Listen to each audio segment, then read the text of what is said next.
حدیث مبارکہ میں نبی پاک نے فرمایا رمضان اور قرآن دونوں مل کے نا، بڑی پیاری حدیث ہے، فرمایا دونوں مل کے اللہ کی بارگاہ میں میری امت کی سفارش کریں گے، رمضان اور اللہ اکبر۔ کس طرح؟ نبی پاک فرماتے ہیں رمضان کہے گا اے اللہ دن کے وقت میں نے اسے تیری رضا کے لیے کھانے پینے سے باز رکھا، اور قرآن کہے گا یا اللہ رات کو تیری رضا کے لیے کھڑا ہو کے یہ قرآن سنتا تھا۔ رمضان اور قرآن دونوں سفارش کریں گے۔ ہم نا بڑا کچھ پڑھتے ہیں، سنتے ہیں، سیکھتے ہیں، اب یقین کریں یہ کھاتے بھائی کا بھائی سے اختلاف ہو جائے نا تو وہ 30 سال پرانے کھاتے کھول کے لے آتا ہے، ساری رات ڈھونڈتا ہے کہ میرے پیسے کہاں سے نکلتے ہیں، پڑھ لیتا ہے۔ قرآن پاک کی باری آتی ہے تو نہیں پڑھتے قرآن پاک۔ ابا جی کا ختم ہوتا ہے تو مانگتے پھرتے ہیں، کہتے ہیں 2 قرآن پاک 10 قرآن پاک۔ یہ باتیں بتانی نہیں چاہیے، کرنی نہیں چاہیے، لیکن چونکہ تربیت کے لیے بیٹھا ہوں تو کر دیتا ہوں۔ میرے شاگردوں سے پوچھیں، یہاں مدرسہ ہے الحمدللہ، درجنوں طلباء ہیں، اساتذہ ہیں، میرے پیر بھائی ہیں، اور میرا یہ دعویٰ ہے کہ شاید کوئی کسی سے اتنا پیار کرتا ہو جتنے میرے شاگرد اور مرید مجھ سے کرتے ہیں، لیکن میں نے کبھی کسی سے نہیں کہا کہ ذرا سورت فاتحہ پڑھ کے دینا، میں نے اپنے ابا جی کو ثواب دینا ہے۔ پوچھ لیں کسی سے نہیں کبھی کہا، کبھی نہیں میں نے کہا کہ ذرا مجھے تھوڑا سا قرآن پڑھ دیں۔ میں اس کو ناجائز نہیں کہتا، پڑھوانا چاہیے، لیکن میں اپنے والدین کے لیے کبھی سوال نہیں کرتا کہ مجھے ذرا پڑھ کے دو، میں نے بخشنا ہے، اس لیے کہ میں نے ذاتی طور پہ روٹین بنائی ہے۔ میں سمجھتا ہوں کہ کائنات کے اندر میرے اوپر جن لوگوں نے احسان کیے ان میں سب سے زیادہ حصہ میرے ماں باپ کا ہے۔ میں سمجھتا ہوں اس بات، کتنا نالائق ہوں میں کہ میں 1 مہینے میں ایک قرآن پاک بھی پڑھ کے ان کی روح کو احسال نہیں کر سکتا۔ میرا یہ طریقہ ہے ذاتی، میں قدغن نہیں لگاتا، میرا ذاتی طریقہ یہ الحمد سے شروع کرو اور 2 سورتیں چھوڑ کے قرآن پاک ختم کر دو آخری، اور پھر فلق اور ناس سورتیں ساتھ لے جاؤ۔ یہاں بیٹھ کے سال ثواب نہیں کرنا، ختم نہیں دلانا، ساتھ لے جاؤ، قبر پہ کھڑے ہو جاؤ اور فلق اور ناس سورتیں قبر پہ بیٹھ کے تلاوت کرو، اور جو قرآن مجید پڑھا ہے ان کی روح کو وہاں احسال کرو۔ او بھائی، اولاد جب ماں باپ کے لیے پڑھتی ہے تو اسے کہنا نہیں پڑتا اللہ بخش دے، اس لیے کہ اولاد کی نیکیاں خود بخود ماں باپ کے کھاتے میں جمع ہوتی ہیں، خود نیکیاں جمع ہوتی ہیں۔ میرے بھائی تو بچوں سے یہ تو مطالبہ کرتا ہے کہ بیٹا اس سال رمضان المبارک میں میرے لیے ستو ضرور بنانا، فلانی چٹنی ضرور تیار کرنا، یہ کیوں نہیں کہتا بیوی سے کہ ڈشیں کم بنانا، تو بھی بیٹھ کے قرآن پاک پڑھ، میں بھی قرآن پاک پڑھتا ہوں۔ ادھر آؤ بیٹا یہاں بیٹھ کے تلاوت کرو، میں بھی کرتا ہوں۔ بیٹی ادھر آؤ بیٹھ کے قرآن پاک پڑھو۔ کتنا وقت لگتا ہے؟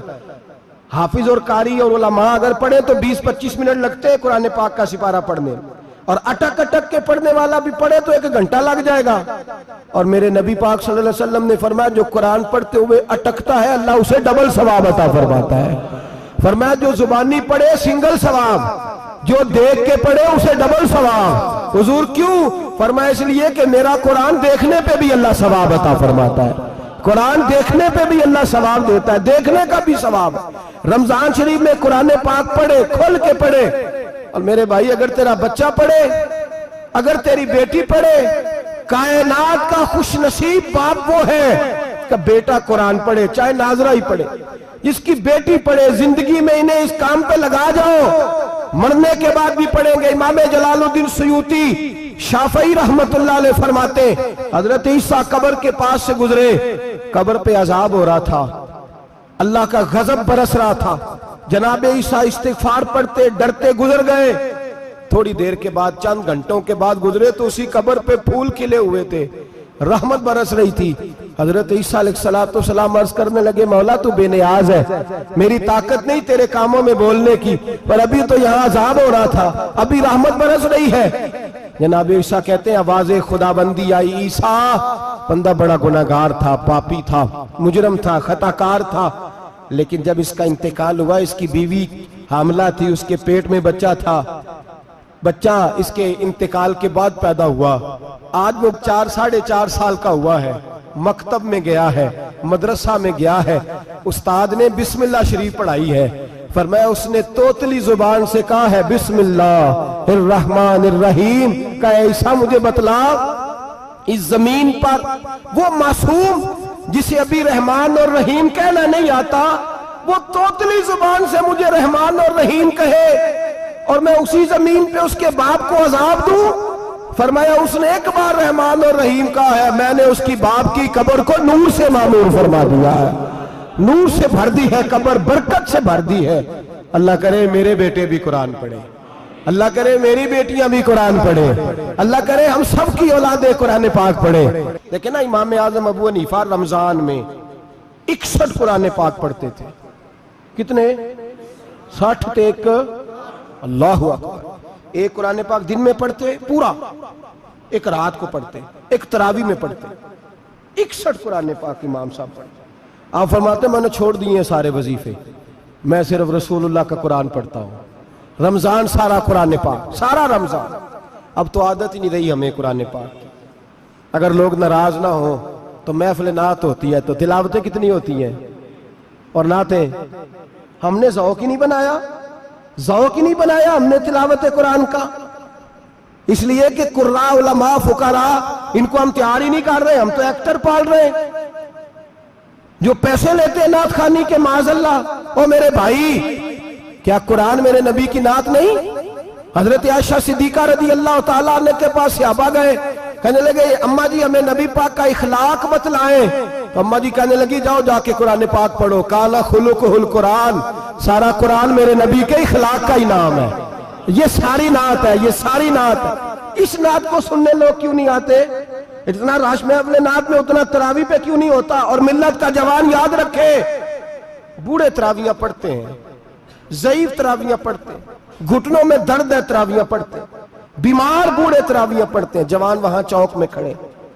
کیا جوانی اس لیے ہے چوکوں میں کھڑا ہوا جائے؟ کیا جوانی اس لیے ہے کہ سعودی عرب جانے کے لیے پاسپورٹ بنانا ہو تو 2.5 گھنٹے کھڑا رہے تو؟ شناختی کارڈ کے دفتر تو کھڑا رہے، پروٹیکٹر کے لیے کھڑا رہے، کافروں کے سامنے کاسا لیسی کرنے کے لیے تو کھڑا رہے، تو نوکری پہ جائے تو ساری رات کھڑا رہے، اور تو قرآن کے لیے کھڑا نہیں ہوتا؟ میرے محبوب نے فرمایا من قام ایمانا و احتسابا غفر لہ ما تقدم من ذنبہ، فرمایا جو رمضان المبارک میں اللہ کی رضا کے لیے گناہوں کی معافی کے ارادے سے قیام کرے گا، راتوں کو عبادت کرے گا، اللہ اس کے پچھلے سارے گناہ معاف فرما دے گا۔ نوجوان ارادہ کریں، پروگرام بنائیں کہ انشاءاللہ قرآن پڑھنا بھی ہے، قرآن پڑھوانا بھی ہے، سننا بھی ہے، اور انشاءاللہ بولیے سننا بھی ہے اور پڑھنا بھی ہے اور پڑھانا بھی۔ ہمت کریں، دلیری کریں، آ کے کھڑے تو ہو، اللہ توفیق عطا کرے گا۔ پہلی بات یہ کہ روزہ رکھیں، دوسری بات یہ کہ قرآن پاک کی تلاوت کریں، اور روزہ رکھیں تو روزے کے سارے حسن سمیت اسے رکھیں۔ نبی پاک نے فرمایا رمضان غمخواری کا مہینہ ہے، غمخواری کریں۔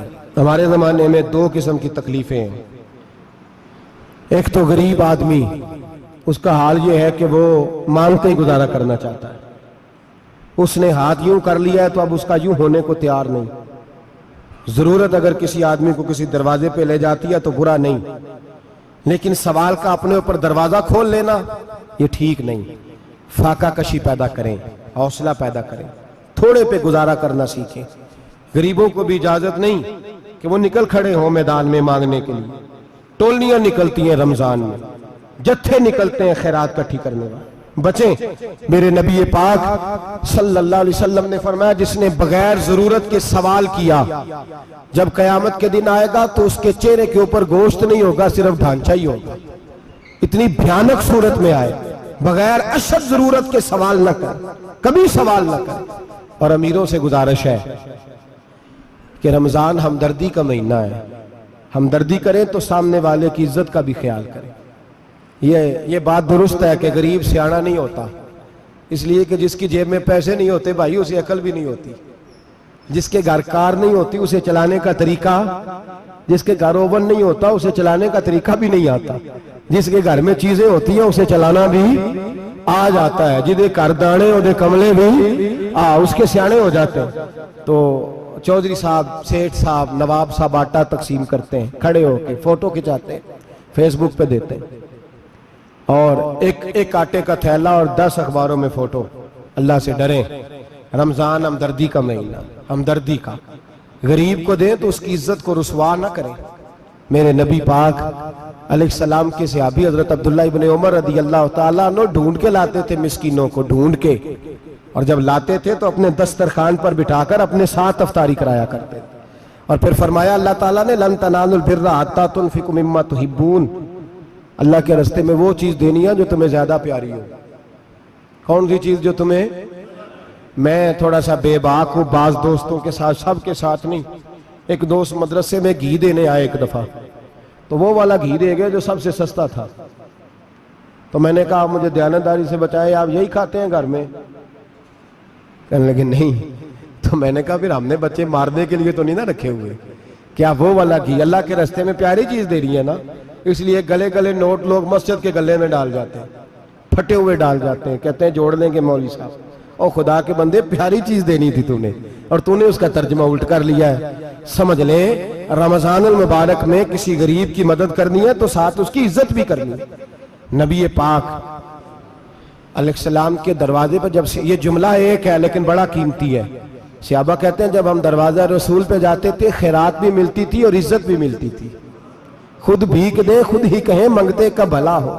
خیرات بھی ملتی تھی اور عزت بھی ملتی تھی. نبی پاک ساتھ عزت بھی دیتے تھے، مسکین کو غریب کو دیں اور خیر خائی کریں. جوتے بیچنے والے جوتوں کے ریٹ سستے کریں، کپڑا بیچنے والے کپڑے کا ریٹ، درزی صاحب بھی ریٹ سستا کریں، دکاندار بھی چیزوں کا ریٹ، حکیم صاحب پیسے کم لیں، ڈاکٹر پیسے کم کریں، حکومت نرخوں میں کمی کرے، اور یہ کام اجتماعی طور پہ کریں. میرے نبی پاک نے فرمایا رمضان غمخواری کا مہینہ ہے، اس میں غمخواری کرنی ہے، دوسرے کا خیال کریں، اظہار کریں، قربانی کریں. یہاں ہر چیز کا ریٹ بڑھ جاتا ہے رمضان شریف میں. ہر آدمی کہتا ہے میرا سیزن آ گیا ہے، توجہ بڑھائیں، خیال کریں، غمخواری کا مہینہ ہے. اور پھر آپ لوگوں سے یہ بھی گزارش ہے کہ رمضان المبارک کا جب مہینہ آئے تو جس آدمی کے ساتھ نیکی کرنی ہے وقت پہ کریں. کسی غریب کو پیسے دینے ہیں، کپڑے دینے ہیں تو یکم رمضان کو دیں. میں اکثر دوستوں سے پوچھتا ہوں، میں کہتا ہوں قاری صاحب نو جوڑا کدو دیندے ہو؟ کہندے 27ویں والے دن. میں کہ مینوں لگ گئی سمجھ، تہاڈی سازش ہے کہ جڑے سواں کے پا نہ لوے. ایویں مولوی چودھری صاحب دے نال دے کپڑے پا لے تے کتے لکھیا ہے اینوں دینا ہے 27ویں. تسی دسو 27ویں والے دن کو درزی سی کے دیندا ہے، اونوں 3 گنا بھی پیسے دئیے تے کہندا جڑے باقی نے انہاں دے نہیں بٹن پہ لگ دے میرے کولوں، کتھوں جوڑا سی کے. تو کس دن دیتے ہو قاری صاحب کو؟ کیا مقصد ہے؟ پہننے کے لیے دے رہے ہو یا اس لیے دے رہے ہو کہ نہ پہن سکے؟ تو بھائی آپ جب کسی کو کچھ چیز دیں گے تو کب دیں گے؟ جب وہ استعمال کر سکے. غریب کو لوگ فطرانہ دینے جاتے ہیں عید سے ایک دن پہلے، تو کیا کرے گا اس کا؟ وہ نہ تو کپڑے خرید سکا نہ روٹی لا سکا. بلکہ میرے حضرت صاحب فرماتے ہیں رمضان سے پہلے دے دو، رمضان کی نیت کر کے رمضان سے 1-2 دن پہلے دے دو، اللہ رمضان جتنا ثواب ہی عطا فرمائے گا. رمضان سے پہلے دو جس کو کچھ ہے دن، قبل از وقت تیاری کرو. اور میرے قبلہ حضرت صاحب فرمایا کرتے اپنے کپڑے بعد میں، غریب کے بچوں کے کپڑے پہلے، اپنے گھر کی ضروریات بعد میں، غریبوں کی ضروریات. اس لیے کہ اللہ پاک نے ان کا رزق بھی ہمارے گھر بھیج دیا ہے. ہماری ڈیوٹی لگائی ہے کہ تم نے بانٹنا، بانٹنے والے بنو. اور یہ ذہن بنائیں کہ پتہ نہیں کس کا حصہ تھا جو اللہ نے میرے گھر بھیجا. یہ ذہن بنا کے بانٹ. اور جس کو دینے جائیں، ہاں آپ کو اجازت ہے تھوڑا بہت پتہ کرنے کی، لیکن تھوڑا بہت تفتیش کرنے کی اجازت، بال کی کھال اتارنے کی اجازت. میں نے دیکھا ہے لوگ غریبوں کا انٹرویو لیتے ہیں، تیرا تو فلانا کمانے والا نہیں،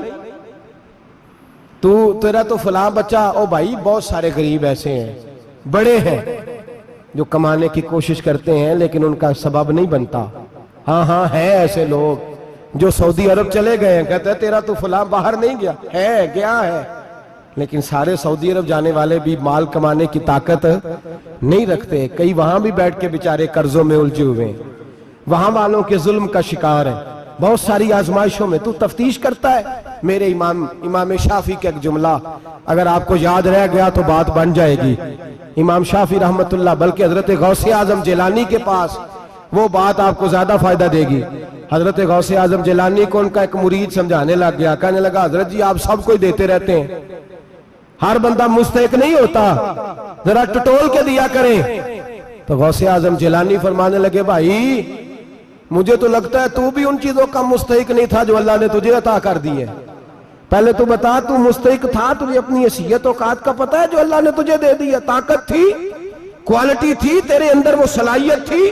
رب نے تو نہیں تیری تفتیش کی کہ تو قابل ہے کہ نہیں، تو اللہ کے بندوں کی تفتیش کرتا پڑتا ہے. امام شافعی فرمایا کرتے، امام شافعی فرماتے رب تجھے پرکھ کے نہیں دیتا، ٹٹول کے نہیں دیتا، رسوا کر کے نہیں دیتا، تو غریبوں کے ساتھ یہ سارا ظلم کیوں کرتا ہے؟ بس پتہ چل گیا وہ ضرورت مند ہے تو دے، اس لیے کہ اجر تجھے غریب نے نہیں دینا، اجر اللہ نے دینا ہے، اور اللہ اجر عمل پہ نہیں دیتا، اللہ تو نیت پہ اجر عطا فرماتا ہے۔ تو نیت دیکھ تیری کس طرح کی، تو میرے بھائی غریب کو دیں، قبل از وقت دیں۔ رمضان مبارک میں چوتھا کام، بات آخری اور چوتھا کام سنیں، رمضان میں دین سیکھیں۔ شیطان قید ہوتا ہے زیادہ سے زیادہ، اور جب آدمیوں کا پیٹ خالی ہوتا ہے نا تو ذہن جو ہوتا ہے نا وہ بھی اس کا فریش ہوتا ہے، اس میں کوشش کریں دین سیکھنے کی۔ میرے نبی کریم صلی اللہ علیہ وسلم نے اس دین کو علم کا دین قرار دیا ہے، شعور کا دین قرار دیا ہے، فہم کا دین قرار دیا ہے۔ نبی پاک صلی اللہ علیہ وسلم نے فرمایا ایک عبادت کرنے والا عشاء کے بعد کھڑا ہو اور فجر تک نماز پڑھتا رہے، ایک عالم دین عشاء پڑھ کے سو جائے، اٹھ کے فجر پڑھ لے، تو وہ 70 عبادت کرنے والوں کا درجہ زیادہ نہیں، عالم کا درجہ پھر بھی زیادہ ہے، اس عالم دین کا درجہ زیادہ ہے، اس لیے کہ وہ لوگوں کو آگاہی دیتا ہے، شعور بخشتا ہے۔ یہ دین جو ہے یہ، اور نبی پاک صلی اللہ علیہ وسلم نے فرمایا عبادت کرنے والے پر عالم کا درجہ اتنا ہی زیادہ ہے جتنا میرا درجہ اپنے غلاموں پر زیادہ ہے۔ عالم کو حضور نے اتنا بڑا مقام دیا۔ دین سیکھیں، شعور حاصل کریں، یہ فقاہت کا دین ہے، شعور حاصل کرنے کا دین ہے۔ اور نبی پاک صلی اللہ علیہ وسلم نے فرمایا دین کی ایک بات سیکھ لینا 1000 نفل پڑھنے سے زیادہ درجہ رکھتی ہے، دین کی ایک بات سیکھ لینا 1000 جنازے میں شرکت سے زیادہ درجہ رکھتی، دین کی ایک بات سیکھ لینا، میرے نبی پاک صلی اللہ تعالیٰ علیہ وسلم ارشاد فرماتے 1000 مریض کی عیادت کرنے سے زیادہ درجہ رکھتی۔ فرمایا جس نے رات کے ایک لمحے میں دین کی ایک بات سیکھی، اللہ اسے ساری رات عبادت کرنے سے زیادہ ثواب عطا فرمائے گا۔ میرے ارشاد فرمایا کرتے جب سیکھنے والے کو یہ ثواب ملے گا تو بتائیے سکھانے والے کو کتنا ثواب ملے، اسے اللہ کتنا درجہ۔ رمضان آ رہا ہے، شیطان قید ہے، دین پھیلانے کی کوشش کریں، جد و جہد کریں۔ بڑی نیند آتی ہے فجر پڑھ کے، لیکن اگر کسی کا ارادہ بن جائے کہ دین سیکھنا بھی ہے اور دین بچوں کو، تو پھر کوئی نیند غلبہ۔ ایک مثال ایک عالم نے سمجھائی، کوئی بزرگ تھے درویش عالم، ان کے پاس ایک عورت آئی، کہنے لگی میں بچوں کو سویرے بڑا جگاتی ہوں، بچے جاگتے نہیں نماز کے لیے۔ بڑا عجیب جواب دیا بزرگوں نے، درویش نے، عالم نے، کہنے لگے بی بی کیوں نہیں جاگتے، جگایا کر، بیدار کیا کر، اٹھایا کر۔ کہنے لگی بڑی جدوجہد کرتی ہوں، اٹھتے نہیں، بیدار نہیں ہوتے۔ اللہ والے تھے نا۔ کہنے لگے یہ بتا اگر اس کمرے میں آگ لگ جائے تو پھر بچوں کو کیسے بیدار کرے گی؟ آگ سے بچانے کے لیے کیا کرے گی؟ پھر تو بالوں سے پکڑ بھی گھسیٹنا پڑا تو گھسیٹ کے کمرے سے لاؤں گی، پھر تو چوٹیں لگتی ہیں تو لگ جائیں، پھر میں پرواہ نہیں کروں گی۔ آپ فرمانے لگے یوں سمجھ لے جہنم کی آگ جل رہی ہے، اگر تیرے بچے نے نماز نہ پڑھی تو آگ لگ جائے گی، اگر اس نے عبادت نہ کی تو اسے آگ، اب جیسے بھی تجھے اٹھانا پڑتا ہے اٹھا گھسیٹ کے باہر لا، لیکن اس کی نماز قضا۔ نیند بڑی آ رہی ہے سویرے، لیکن اگر دین نہ سیکھا تو مشکل ہو جائے۔ جیسے بھی اپنے آپ کو جگانا چاہیے، ہمت کرنی چاہیے، دلیری کرنی چاہیے۔